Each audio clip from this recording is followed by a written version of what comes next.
Dear learners, welcome to you again. শুরু করছি এখনকার লেসন। এখন যে লেসনটা হাতে নিয়েছি সেটা হচ্ছে কমপ্লিটিং সেন্টেন্স। আর তোমরা জানো যে কমপ্লিটিং সেন্টেন্স করতে গেলে বেশ কিছু রুলস তোমাকে জানতে হয় বা শিখতে হয়।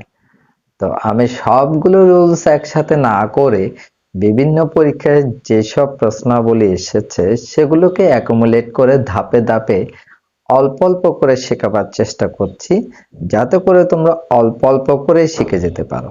একসাথে এতগুলো নিলে হয়তো তোমাদের জন্য বিরক্তিকর হতে পারে বা ধৈর্য নাও থাকতে পারে। আর এই ক্লাসটা সেজন্য তাদের জন্য বেশি গুরুত্বপূর্ণ যারা এসএসসি পরীক্ষা দিতে যাচ্ছ অথবা যারা 9-10-এ আছো, ঠিক আছে? আর যারা একটু অ্যাডভান্স গ্রামার শিখতে চাও অর্থাৎ ক্লাস 6-7 থেকে যারা পড়ছো তারাও এই ক্লাসটা ওয়াচ করতে পারো।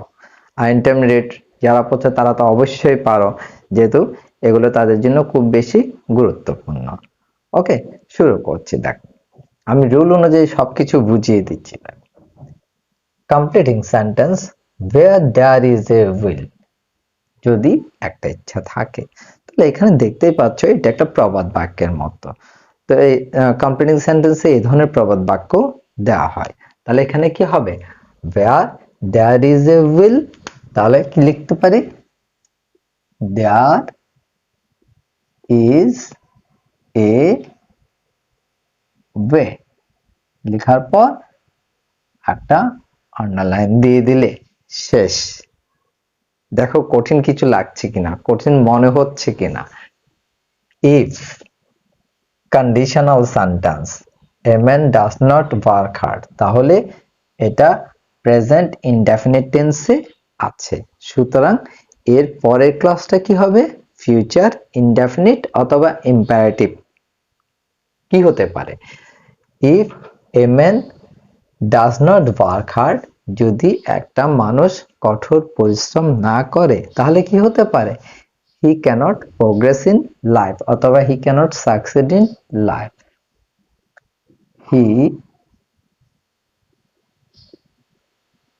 cannot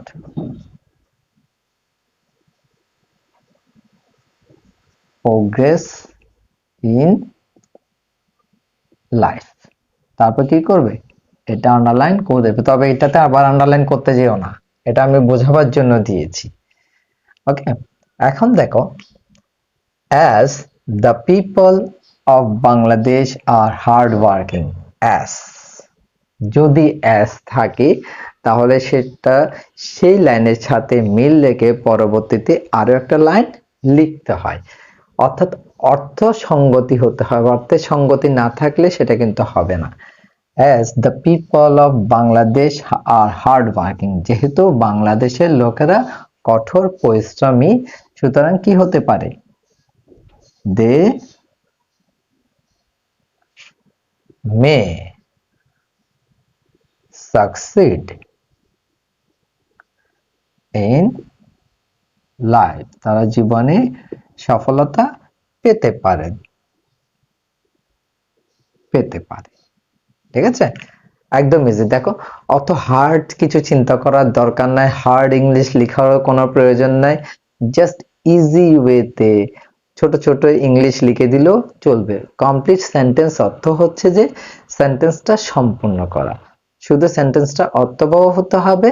আর সেন্টেন্সে যদি কোনো রুলের নির্দেশ থাকে, অর্থাৎ কোনো ওয়ার্ড বা কয়েকটা ওয়ার্ড মিলে যদি কোনো রুলকে নির্দেশ করে বা নির্দেশ দেওয়া হয় যে এই রুলের আওতায় তোমাকে সেন্টেন্সটা লিখতে হবে, তাহলে তুমি সেটাই লিখবে, আর কিছু না। দেখো, এরপরে প্রথম অংশটা দেয়া নেই, but now she had made, সে এখানে মনে হয় শি হ্যাজ হবে, she has made remarkable develop in GDP, অর্থাৎ আগে বাংলাদেশ অনেকটা পিছিয়ে ছিল কিন্তু বর্তমানে সে উল্লেখযোগ্য উন্নতি লাভ করেছে জিডিপি অনুসারে। ঠিক আছে, তাহলে কি হবে? ওয়ান্স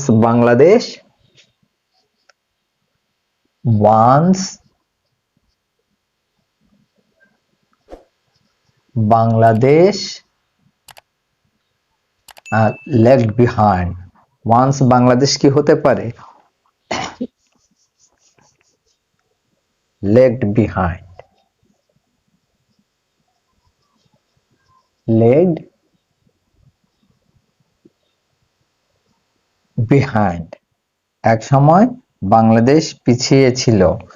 তাহলে once Bangladesh lagged behind but now she has made remarkable development in GDP. ওকে, শেষ। এবার দেখো, so তাই it is our bounden duty, তাই এটা আমাদের কর্তব্য, মানে কি আমরা বাউন্ড, অনেকটা বাধ্য বা আমাদের যেটা করা উচিত। দেখো এরপর কি আছে? টু আছে। তো আমরা জানি কি, এরকম যদি একটা সেন্টেন্সের অসম্পূর্ণ একটা সেন্টেন্সের শেষের দিকে টু থাকে, তাহলে টু এর পর ভার্বের বেস ফর্ম বসিয়ে পরবর্তী অংশটা লিখতে হয়। তাহলে কি করতে হবে? So it is our bounden duty to work hard for the development of Bangladesh. অর্থাৎ বাংলাদেশের উন্নতির জন্য আমাদের কি করতে হবে? কঠোর পরিশ্রম করতে হবে। আমাদের এটা বাউন্ডেন ডিউটি, এটা আমাদের বাধ্য কাজ বা আমাদের কর্তব্য যে আমাদের বাংলাদেশের উন্নতির জন্য কাজ করতে হবে বা করা উচিত। দেখো তাহলে আমি কিভাবে এই কম্পিটিশন, এখানে 5টা সেন্টেন্স আমি তৈরি করেছি, কতক্ষণ সময় লাগলো? অল্প কতক্ষণ সময়।